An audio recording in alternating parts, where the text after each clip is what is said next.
Hello everyone and welcome back to Comicreview47.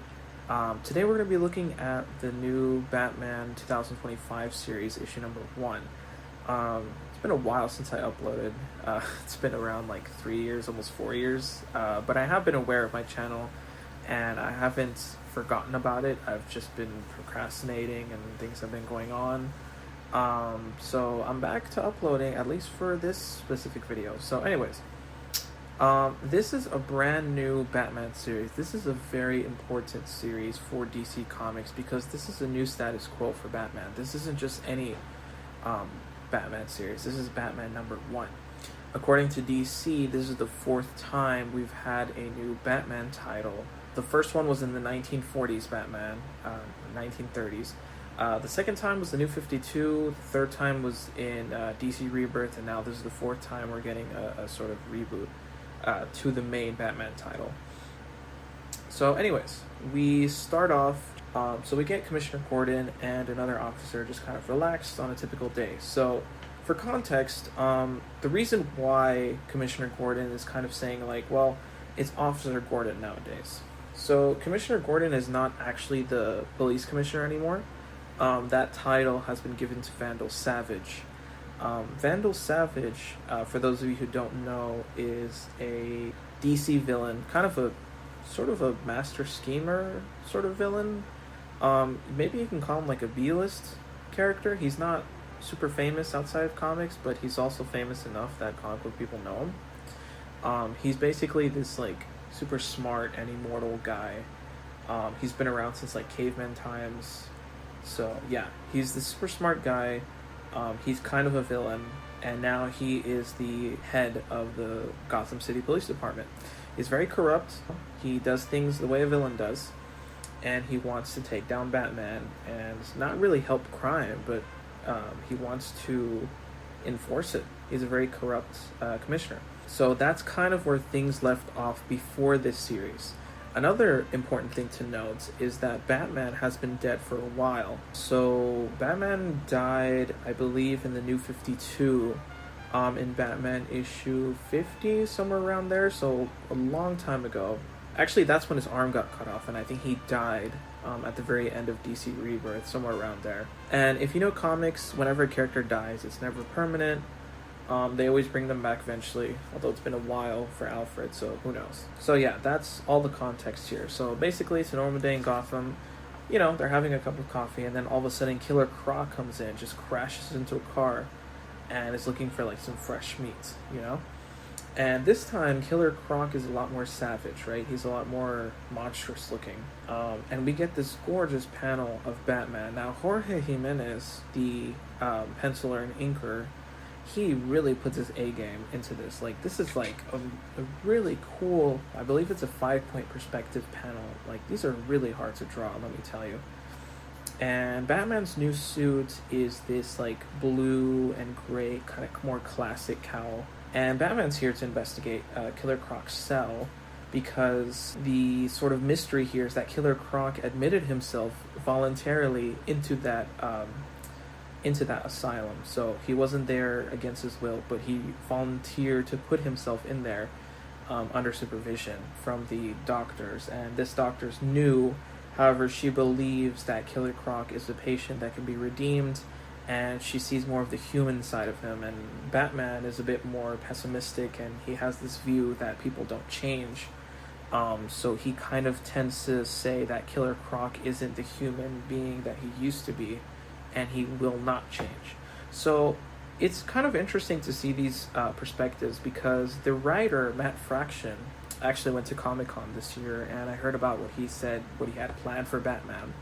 So his plan for Batman in this current series, and you know, for the following issues to come, is to have Batman actually change and focus more on Batman as a person. Yes, focusing on the detective and this all this kind of cool stuff, but also focusing on like Bruce Wayne and humanizing Batman. You know, showing people that he is capable of change. Batman believes that people aren't capable of change because he doesn't think that he can change. So it's a very interesting dynamic. So basically, you know, Killer Croc was in the cell, and now he broke out of the cell. And this cell was strong. I mean, it could stop like a bomb, and Killer Croc just easily tore through it. So that's what Batman's investigating. So now Batman doesn't want the doctor who was in charge, the therapist. Batman's like, don't call the police. I can handle this. Just stall them for now, because what the police are going to do is they're going to shoot Killer Croc. They're not going to want to reason with him. They're just going to shoot to kill.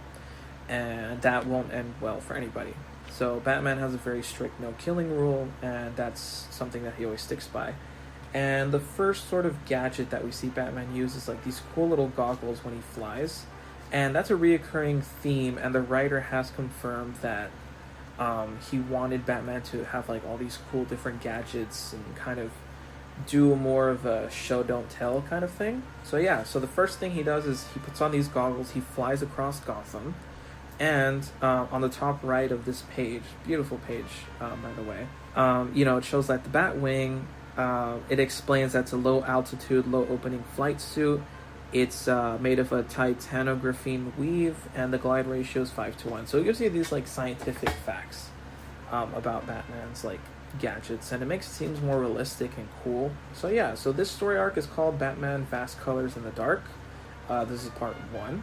And basically, we head over to the next page, and Vandal Savage is telling the police department that they, need to enforce this, like, private security, and it's a more of a brute force sort of police rather than police that's a mainstay in Gotham City. So Batman has already been dealing with corruption with the police in the comics, but now it's like even worse. We head over to the next panel where Batman has this sort of hunch about Killer Croc, about like where he might be, and that's really cool because whenever Batman has a hunch, he's one of the world's greatest detectives. So when he has a hunch, it usually means that he's right or that he's onto something, and it does lead somewhere. We have this really cool new Batmobile that he drives in, and we have Alfred. Again, the discussion comes again that people can change. Batman is now doubting it because Batman says he's playing this hunch. If he's correct, that means people can't change, and if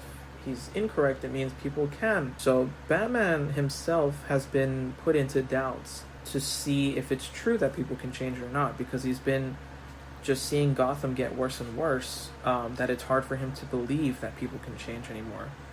He's been doing this for a long time. So he's talking to an AI Alfred, because again, Alfred's dead in the comics, so this is like an artificial intelligence version of Alfred.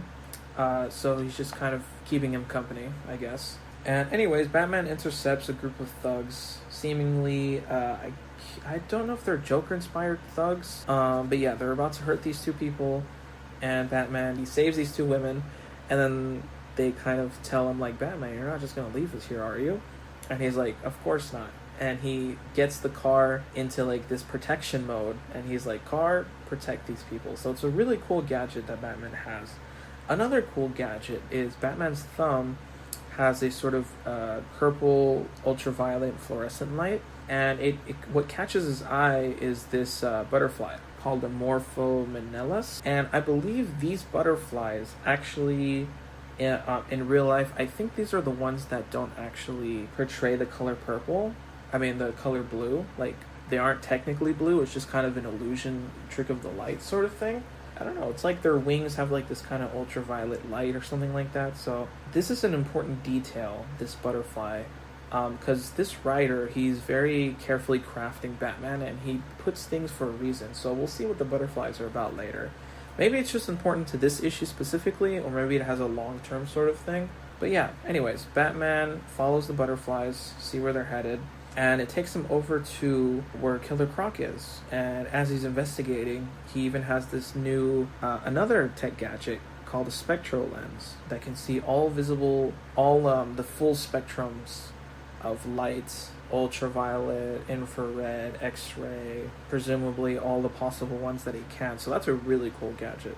Next, Batman heads over to Killer Croc, and he tells the officer not to shoot at Killer Croc because A, that's not going to work, and B, he's just scaring the kid. So it could be this real world commentary on how the police tend to operate, on It seems like it comes from a sort of aggression point of view, when things don't have to be aggressive from the get-go. Things can de-escalate, and police aren't trained for that. They're not trained to sort of de-escalate. They are, but not in a sort of like more direct sense. So it could be a commentary on that. But anyways, we find Killer Croc here just kind of casually chilling with the butterflies. He's at a zoo. And, Batman himself, the funny thing is Batman was telling the police officer to like de-escalate the situation, and Batman's going to escalate it by putting his like electric gauntlets. And Killer Croc just kind of sits there, looks at Batman, and he's like, just goes back to eating. So Batman's like, maybe we don't have to use our fist for this time. Killer Croc kind of de-escalates the situation for Batman.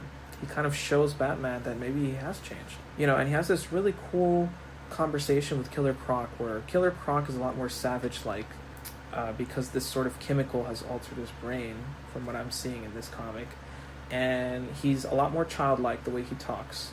So it's a really cute conversation, and Killer Croc is just really, he's also just this, he's a human underneath all that crocodile skin. So Batman just kind of takes off his masks and has a one-on-one conversation with Killer Croc, and you don't really get to see too many of these moments, right? Like, for example, in the show Justice League Unlimited, you got to see those human moments where Batman just talks to people. Like, it's really, really nice, and combined with the Jorge Jimenez on the art and Tamu Monray for the colors, the color artists, it just makes really, really nice moments. And a big theme here is dinosaurs. Killer Croc's cell had tons of dinosaurs.